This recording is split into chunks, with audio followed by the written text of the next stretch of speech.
அதிகாரம் 2.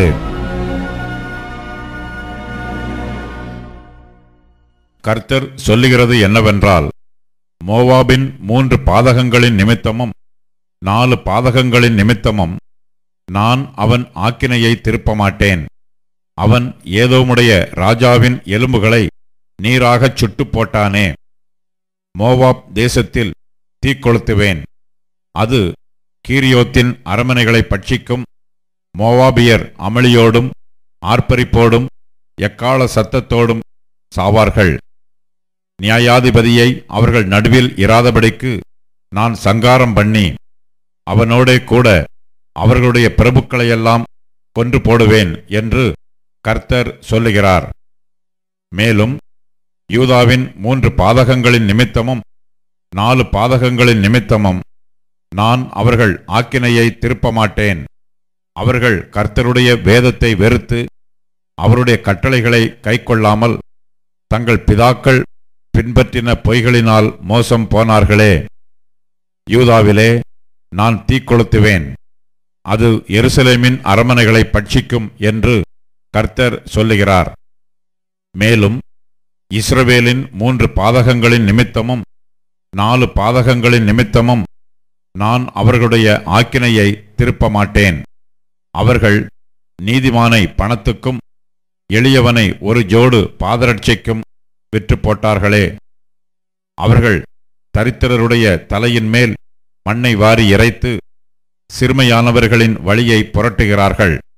என் பரிசுத்த நாமத்தை கொலைச்சலாக்கும்படிக்கு மகனும் தகப்பனும் ஒரு பெண்ணிடத்தில் பிரவேசிக்கிறார்கள். அவர்கள் சகல பீடங்களுக்கு அருகிலும் அடைமானமாய் வாங்கின வஸ்திரங்களின் மேல் படுத்துக்கொண்டு தெண்டம் பிடிக்கப்பட்டவர்களுடைய மதுபானத்தை தங்கள் தேவர்களின் கோவிலிலே குடிக்கிறார்கள் என்று கர்த்தர் சொல்லுகிறார். நானோ கேதுர் மரங்களைப் போல் உயரமும் கர்வாலி மரங்களைப் போல் வைரமுமாயிருந்த எமோரியனை அவர்களுக்கு முன்பாக அழித்தேன். உயர இருந்த அவனுடைய கனியையும் தாழ இருந்த அவனுடைய வேர்களையும் அழித்து போட்டு, நீங்கள் எமோரியனுடைய தேசத்தை கட்டிக்கொள்ளும்படிக்கு உங்களை நான் எகிப்து தேசத்திலிருந்து வரப்பண்ணி உங்களை 40 வருஷமாக வனாந்திரத்திலே வழிநடத்தி உங்கள் குமாரரில் சிலரை தீர்க்கதரிசிகளாகவும் உங்கள் வாலிபரில் சிலரை நசரேயராகவும் எழும்ப பண்ணினேன். இஸ்ரவேல் புத்திரரே, இப்படி நான் செய்யவில்லையா என்று கர்த்தர் கேட்கிறார். நீங்களோ நசரேயருக்கு திராட்சரசம் குடிக்க கொடுத்து தீர்க்கதரிசிகளை நோக்கி, நீங்கள் தீர்க்க தரிசனம் சொல்ல வேண்டாம் என்று கற்பித்தீர்கள். இதோ கோதுமை கட்டுகள் நிறை பாரமாக ஏற்றப்பட்ட வண்டியில் இருத்துகிறது போல நான் உங்களை நீங்கள் இருக்கிற ஸ்தலத்தில் இருத்துவேன்.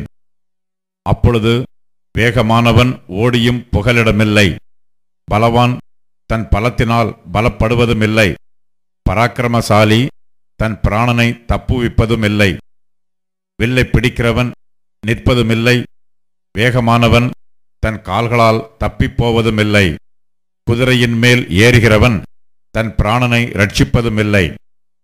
பலசாலிகளுக்குள்ளே தைரியவான் அந்நாளிலே நிர்வாணியாய் ஓடிப்போவான் என்று கர்த்தர் சொல்லுகிறார்.